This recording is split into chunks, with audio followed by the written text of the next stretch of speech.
কি হল আজি আকৌ লেট আৰে নহয় মই মানে ভন্টি কলেজত থৈ আহিলো সেই কাৰণে অলপ লেট হ'ল হ'ব হ'ব তুমি সদায় লেট কৰা এটলিষ্ট আজি মন্দিৰ অহাৰ কথা আজিতো সোনকালে আহিব পাৰা ঠিক আছে হ'ব দিয়া মৰি ভুল হ'ল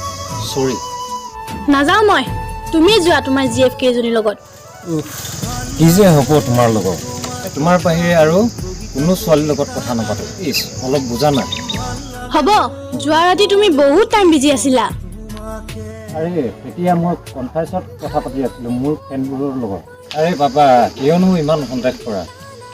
বহুত ভাল পাওঁ তোমাক তাৰ কাৰণে ইমান সন্দেহ কৰোঁ কেতিয়াবা মোৰ বহুত ভয় লাগে জানা ভয় ভয় আকৌ কিহৰ ভয় ব'লা এতিয়া মন্দিৰলৈ যাওঁ